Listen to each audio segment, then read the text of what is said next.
Dans cette vidéo, on va corriger les exercices qui étaient proposés à la fin de la vidéo précédente.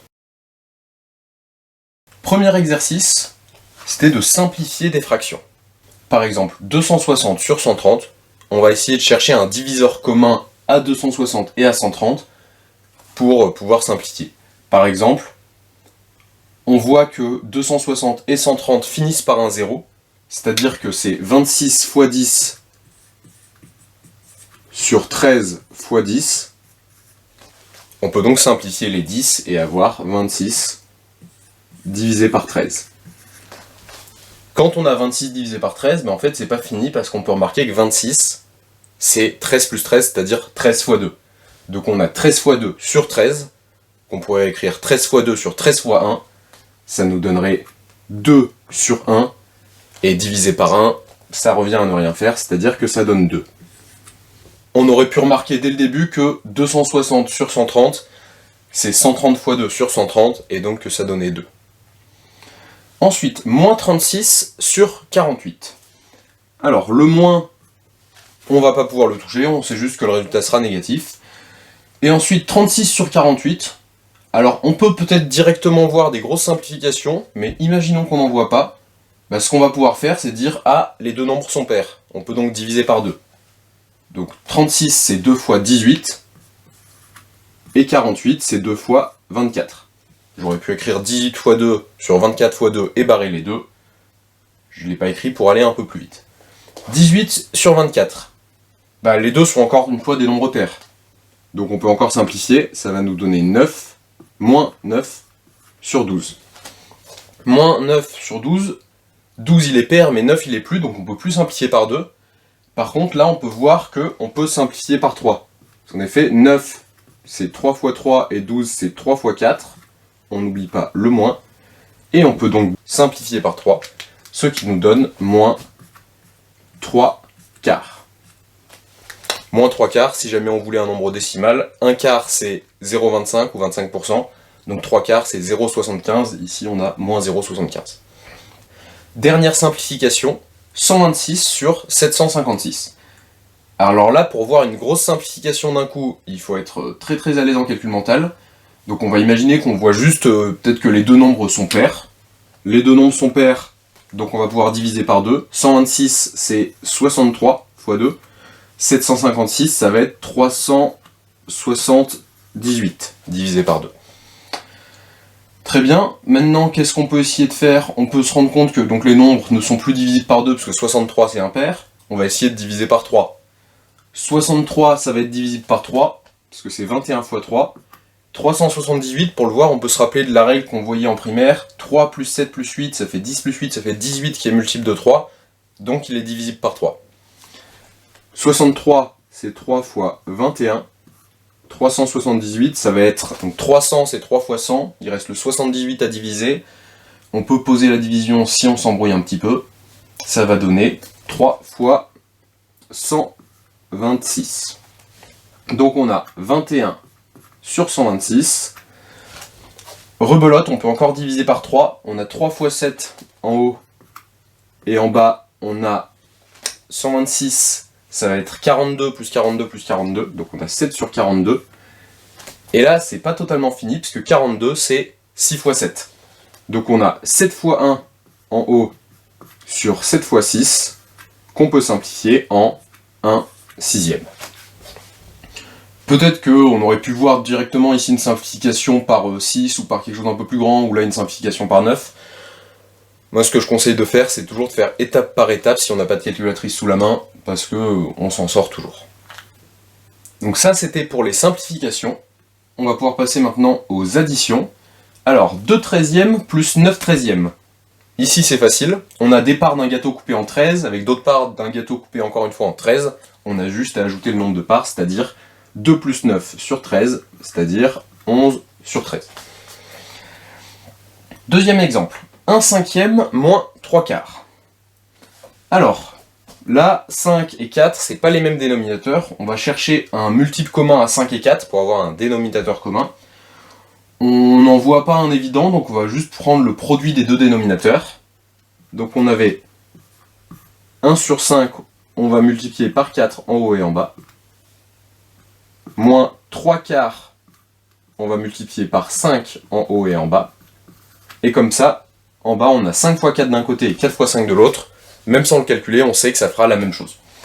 Ça nous donne 1 fois 4, donc 4 sur 20, moins 3 fois 5, 15 sur 20,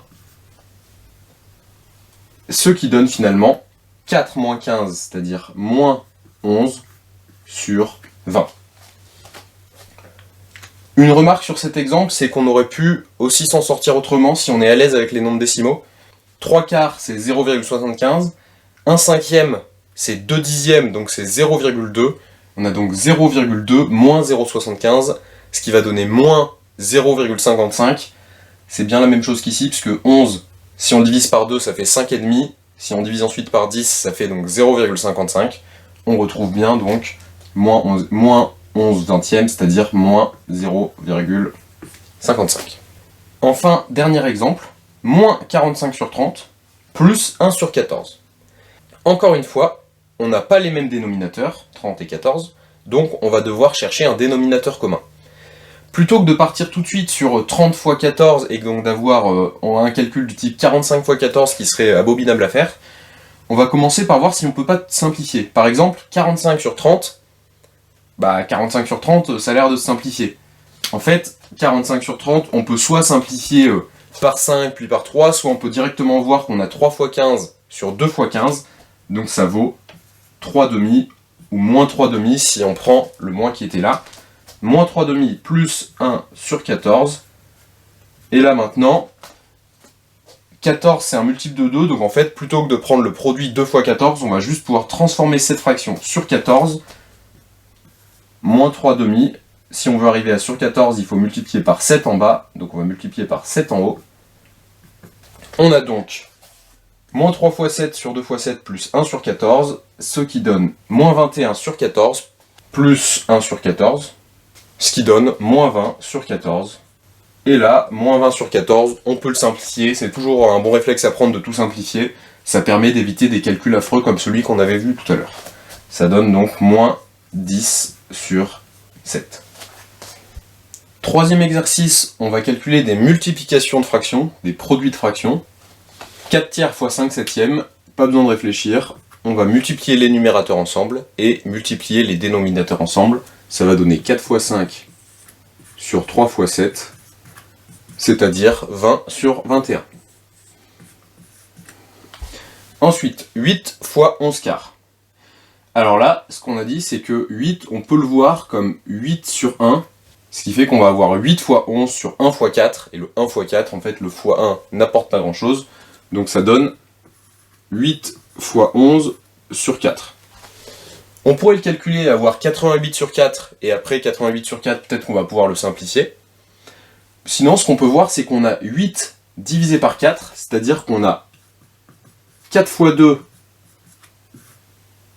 fois 11, toujours divisé par 4, et ce qui va permettre de simplifier. Ça nous donne donc 2 fois 11. 2 fois 11, ça fait 22. 22 sur 1, donc 22. Enfin, 10 sur 34 fois 17 quinzièmes, donc pareil, ça revient à multiplier les numérateurs et les dénominateurs. Là, 10 fois 17, on pourrait s'en sortir, mais 34 fois 15, on sent que ça va être pénible, donc on va chercher à simplifier. 17 sur 34, 34 c'est 17 fois 2, donc 17 sur 34, on peut le simplifier en 1 demi. Donc on aurait 10 fois 1 sur 2 fois 15. Et là, ça va faire par exemple 10 sur 30. 10 sur 30 qu'on va pouvoir simplifier en 1 tiers. Donc c'était pour les multiplications. Dernier exercice, on va diviser des fractions et diviser par des fractions. Donc 4 divisé par 2 septièmes. On a dit que diviser par une fraction, en l'occurrence 2 septièmes, c'est multiplier par son inverse. Donc ça fait 4 fois 7 demi. Là, on peut dire que ça fait par exemple 4 fois 7 sur 2, donc 28 sur 2. 28 sur 2 qui va être ensuite simplifiable en 14. On aurait aussi pu simplifier 4 sur 2, ça faisait 2, on aurait eu 2 fois 7, donc 14. Ensuite, moins 7 demi sur 11 sur moins 10, ça va faire moins 7 demi fois moins 10 sur 11. moins par moins, plus. On peut déjà oublier ces signes-là. Et il reste 7 fois 10 sur 2 fois 11. 7 fois 10, 70. 2 fois 11, 22. Ça, encore une fois, on peut le simplifier par 2. Ça va donner 35 sur 11.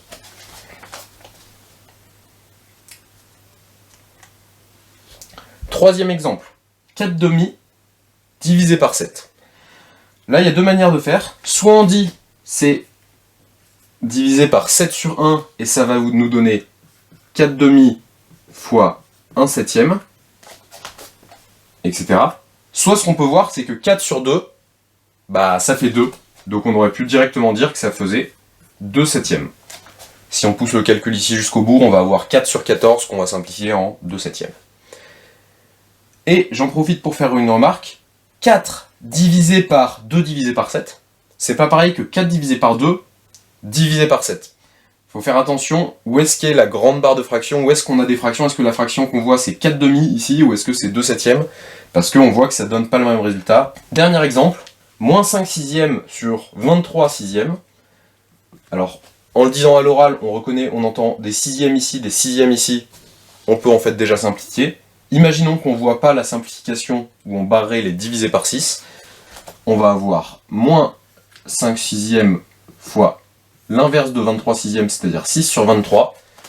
Et là, quand on va faire notre produit, on va avoir moins 5 fois 6 sur 6 fois 23.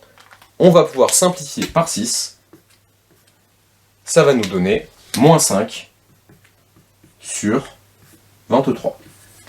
Et là, on ne peut plus la simplifier. On a donc vu plein de calculs, que ce soit des simplifications, des additions, des multiplications ou des divisions avec les fractions. Ce qu'il faut globalement retenir, c'est que on peut très souvent simplifier avant de se lancer dans les calculs, et ça rend les calculs beaucoup plus faisables à la main. Et une autre remarque, notamment pour les additions, parfois c'est plus simple de tout convertir en nombres décimaux, nombre à virgule, plutôt que de s'embêter à tout passer au même dénominateur.